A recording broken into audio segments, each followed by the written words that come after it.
Salutări tuturor, suntem aici împreună cu Ska Keller, care este copreședinte a grupului Verzilor în Parlamentul European și este o persoană marcantă a acestui loc, este o persoană și care cunoaște foarte bine România. Hi Ska, very good to see you. We are here with our Romanian viewers who know you from your many interventions that you had for the rule of law in Romania, and also in support of citizens who are out on the streets protesting, also in support of our friends from VVD din CBU, the organization that did stage this civic protests for many months in order to fight corruption. So I will start right off the bat, if you allow me, saying you are German. What interests you about Romania? What made you be active in the case of Romania? Well, I'm a European, and as a European, I care about my fellow European citizens and anyone who lives in Europe. And I care about what happens in Europe and that people are able to exercise their civil liberties. And if we see how protesters are beaten in Bucharest, then something is going very, very wrong.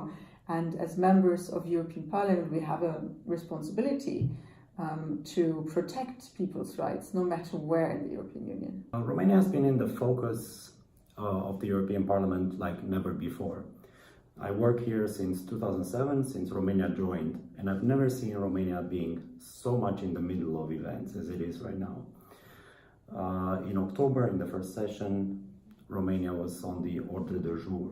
It will be again in November. And it was before summer, huh? It was before the summer, and also the Parliament will draft a resolution. How do you see these events unfolding? What do you expect? Well, I think the reason for why Romania is now in the debate is that for a long time, Romania was doing progress. It had the accession to the European Union, and then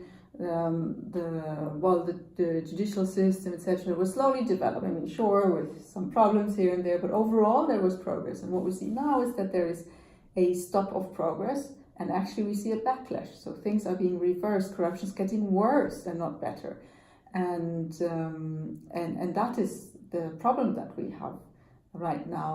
And I think it's totally justified that the Romanian government is being put in the limelight because the government is causing serious problems. It's undermining the rights and the civil liberties of Romanians, and therefore I think it's totally justified that we have that debate, because as Parliament, as anyone in Europe, we should care about what's happening here.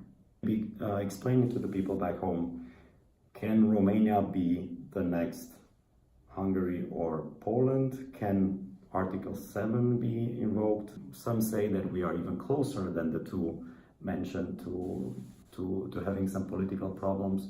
Do you expect Romania to go down that track if it continues with the policies of this current government? Well, I certainly hope not, and that there will be a change. And of course, no two countries are the same. Like the situation in each of the countries mentioned, and we unfortunately have even more problems on the table, is very different, of course. And I really, really hope that we can still avert, like not have an Article 7, like the rule of law procedure, and that the government will realize that it will have to make some changes in order to get out well of this whole affair. But after the Prime Minister's appearance in the plenary, I'm not so sure. How did that appearance come through to a leading member of the European Parliament? For me, it was very much like she was saying there is no problem at all in Romania, nothing to see. We're doing everything right, and you should look at secret protocols, and that's the real problem, and else there is no problem.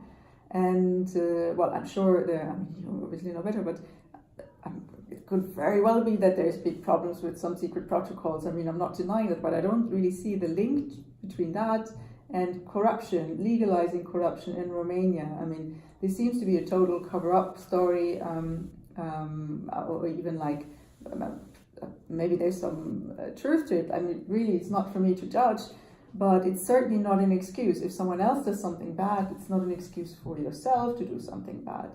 And so we certainly won't let her off the hook, but the appearance didn't didn't give the impression of saying like, yeah, okay, I share some of the concerns and we can work on that or something. Not at all. It wasn't a conciliatory speech.